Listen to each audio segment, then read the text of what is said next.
Hello, I'm Kit Allowitz, and this is Dr. Brett Savage. Hey everybody. Welcome back to our show. We're making another Leadership Journey video segment today. Today we're going to talk about I, It, I, You. And this is a concept that Brett introduced us to in the Leadership Journey some time ago.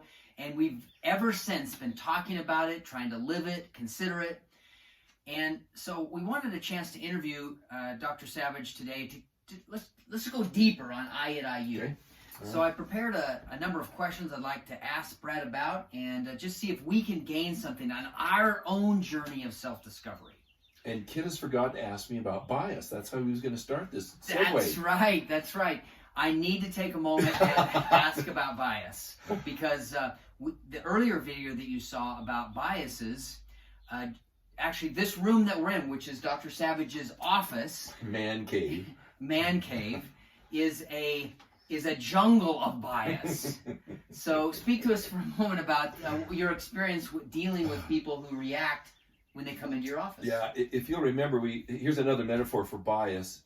A bias is like a set of glasses that are on your face, and everything's got to come through them first before it reaches your eye and your brain to interpret it. So imagine when people come in, sometimes they immediately are put off by it. Mm-hmm. I've got a friend who cannot walk in here, and he goes, "This just makes my OCD go crazy." However, just the other night, a friend of my wife's was here, and she walked in and said, and immediately she says, she walked right in and just wanted to touch everything and learn all the stories about it. She says, "I have a boxes of things I've collected, all my travels around, and I don't know what to do with them. Now I do. How do I start?" I said, "Just start putting them up on the wall." So clearly, I mean, one got nauseous looking and the other wanted to come in and just touch everything. So where that came from, I don't know, but clearly they immediately saw through the lens of I hate it and the other I love it. I happen to like it, so here it is. Messy as it is. I like it myself as well. Okay, so let's shift just a few gears and talk about I, It, I, You. So the first question that we'd like to ask you, Brett, is I know that a person can spend a lifetime understanding the basics of I, It, I, You. You gave that to us well over a year ago.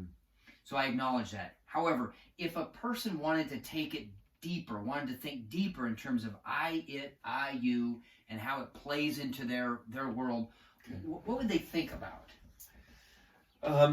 Buber's language places us in relationship to other people. I am the I, or the individual, that sees you either as some object, this thing, this it, or I see you as a living, breathing person. There's Kit, that I know and love and care about. If you want to explore that, you look into the relationships you have and sort of ask the question, as it were, how do I see this other person? Not just visually with your eyes, but how do I make sense? What's the entire story I tell about them? And if you find that they're bothersome to you, that they're a burden to be borne, there's someone you really don't want to be around, it's not an enmity-filled thing. It'd just be someone you don't want to be around because you always find them bothersome. You might want to check in to see how do I see them? Some people we immediately are gravitated to, others we might immediately not want to be around very much. That might be a good indication of, in my relationship, I do in fact see others a little more it-ish and others a little more you-ish. Yep, love it. I mean, best friends, right? Deep I-you. Immediate acquaintance, I-you, but not a whole lot of depth there yet. Yeah.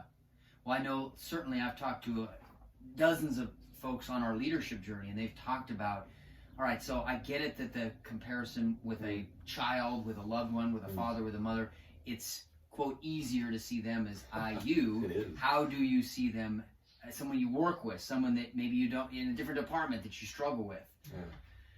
So that's kind of the journey that we're on. Okay. So I guess that brings up the second question, which then would be, is a person born with the capacity to see I, It, I, You one way or the other, or is it learned? It's interesting. I don't know the answer to that. We'd have to ask a baby what they see when we're looking down on them going goo goo ga or whatever. But and babies are certainly easy to see in an IU way because they're so cute, right? Yeah. Get a little older, we change our minds about them. But it seems to be because it's in relationships, it seems to be learned. The nice thing is it can be unlearned.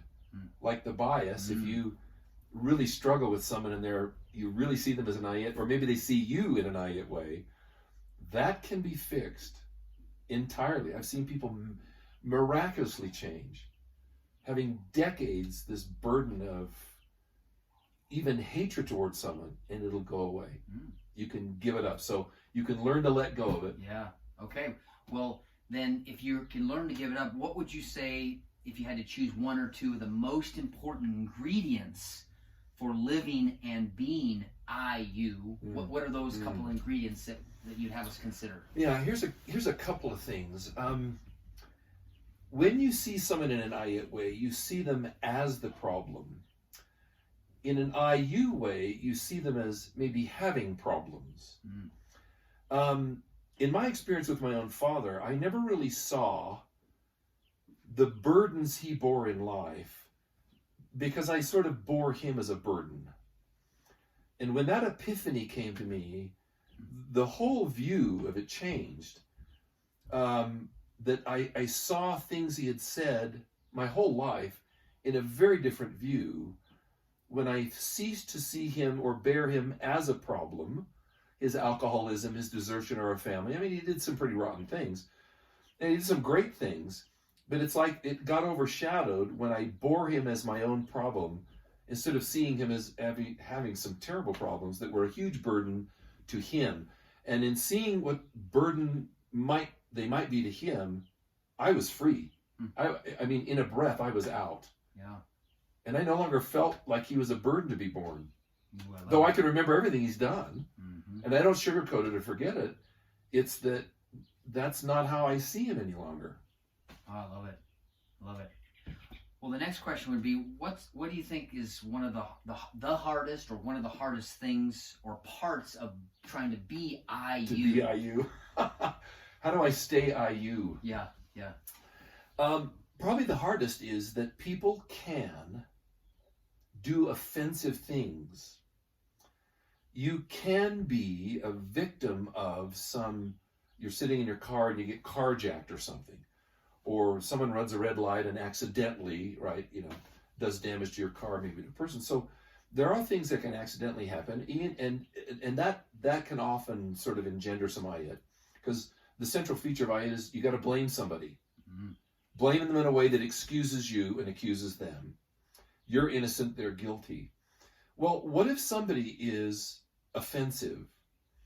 Is it possible to be IU when they're being ayat? And the answer is yes. And it's don't take offense.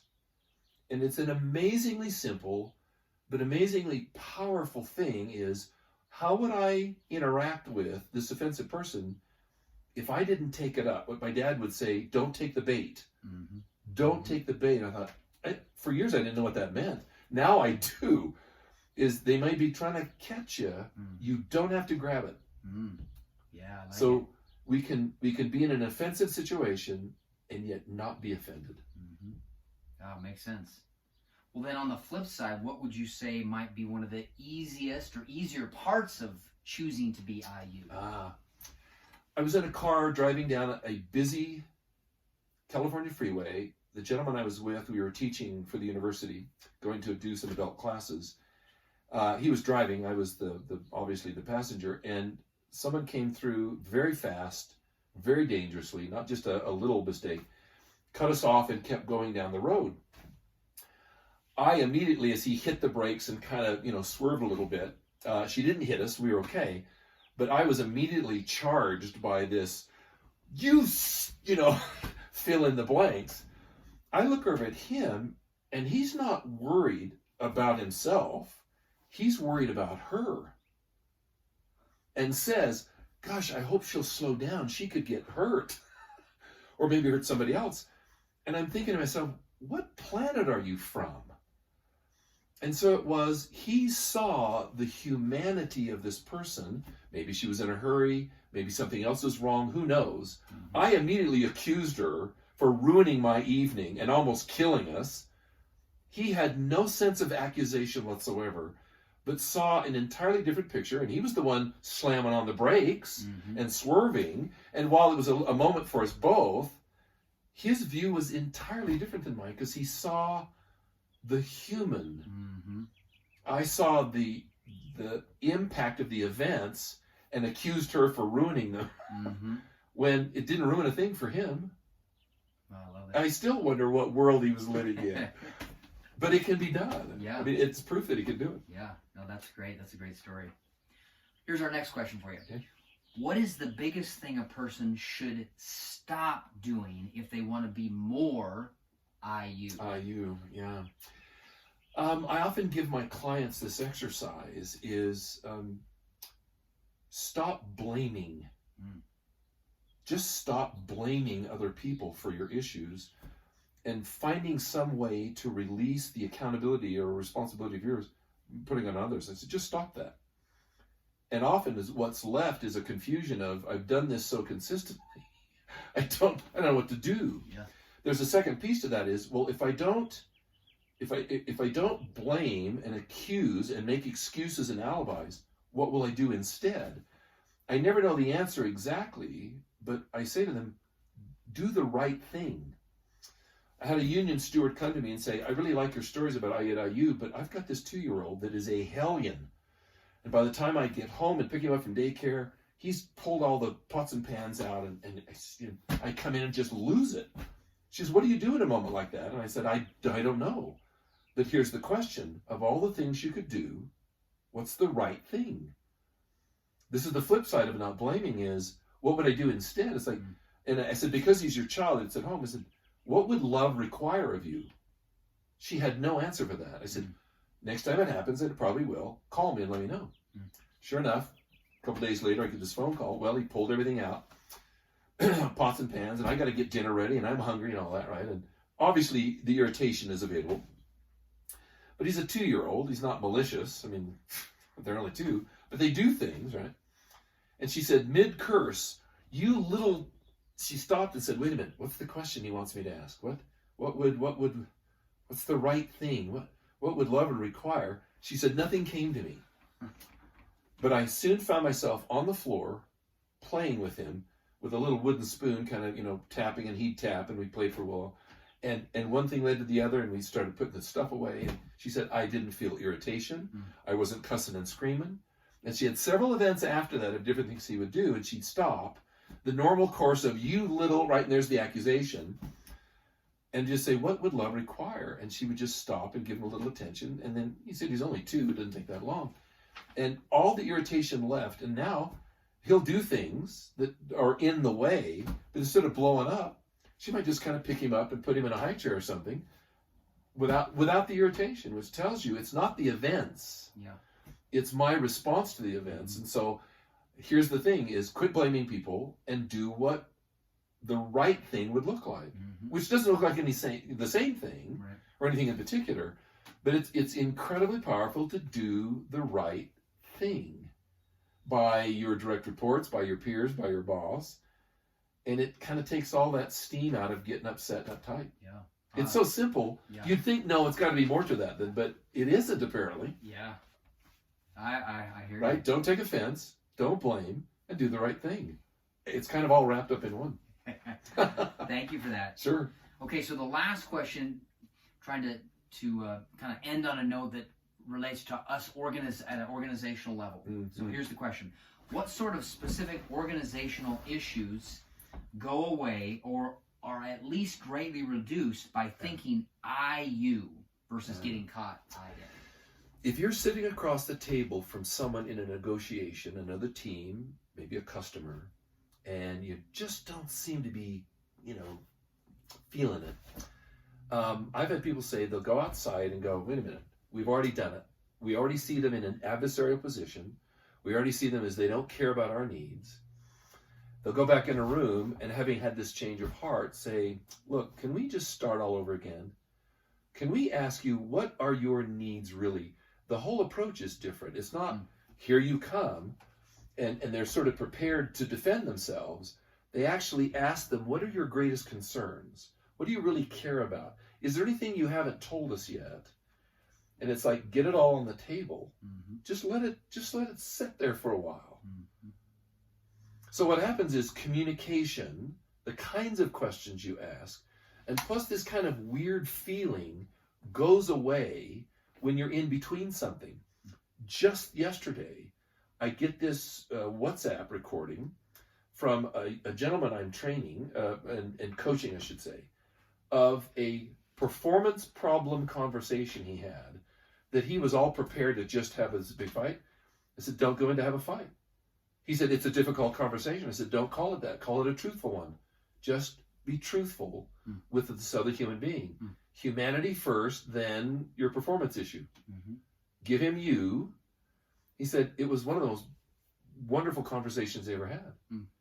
He said, we had to rip the Band-Aid off, and I did. And he said, this is your last day. But I was as calm as the summer's morn, and his response was, yeah, I thought that was coming. And then they continued to have a conversation and left friends.